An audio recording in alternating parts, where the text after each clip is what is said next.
So what's up? Xtian here. Welcome back with another video. And today, tatest natin tong ROG Strix GeForce RTX 2080 Super alongside with a very huge 4K gaming monitor, the Asus ROG PG43UQ. And we're going to take a look at how RTX or the ray tracing technology actually makes a difference in games. So ano pa hinihintay natin? So test na natin!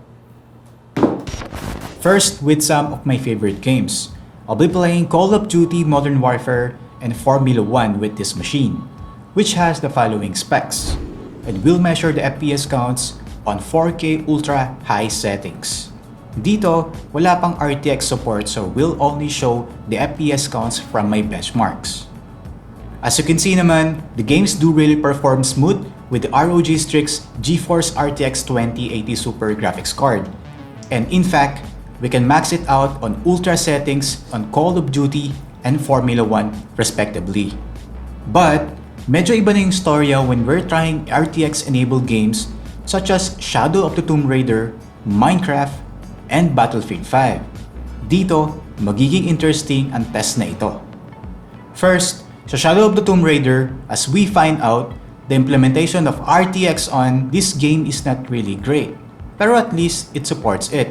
According to the devs, the ray tracing enabled them to do 5 shadow techniques na hindi daw kaya i-render ng mga ordinary non-RTX GPUs, which gives the shadow more realistic effect, translucency, and self-shadowing, all of which while being rendered in real time.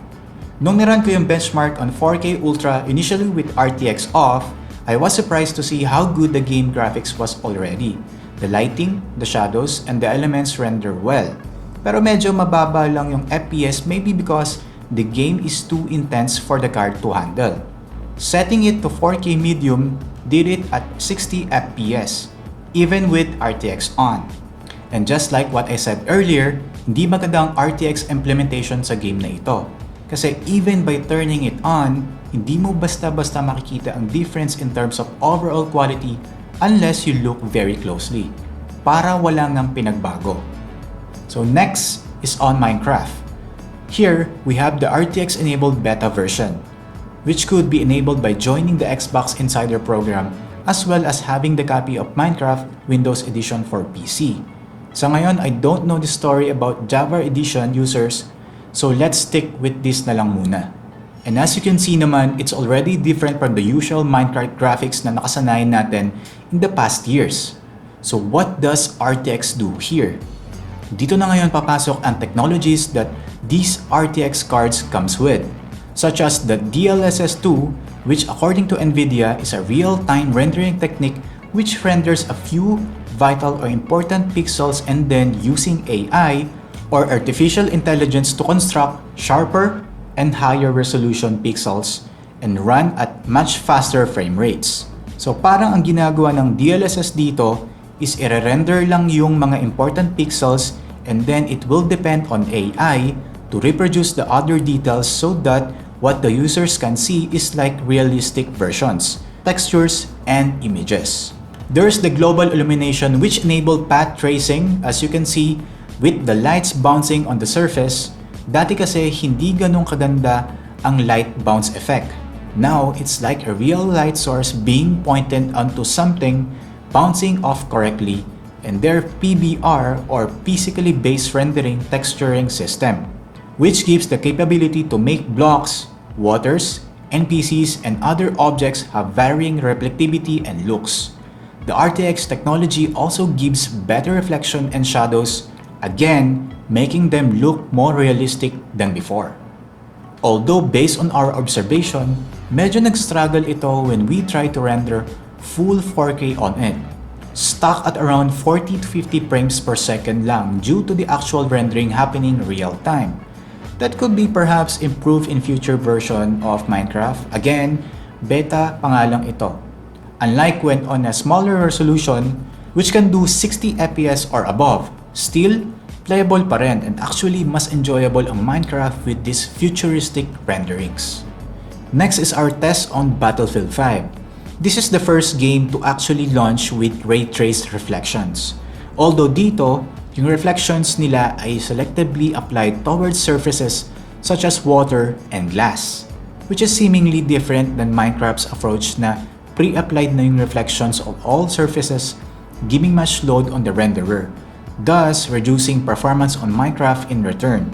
Pero it seems na dito sa Battlefield 5, in terms of difference, since our gaming monitor here is also HDR compatible, I'd recommend turning them on as well for the amazing gaming experience. To be honest, I was amazed with how RTX can change the look of the entire game. The water surfaces, the land, the rain, the light rays are all improved, which gives the game the futuristic look. Dito talaga natin masasabi na we are way better than before when it comes to computer graphics. So kudos NVIDIA.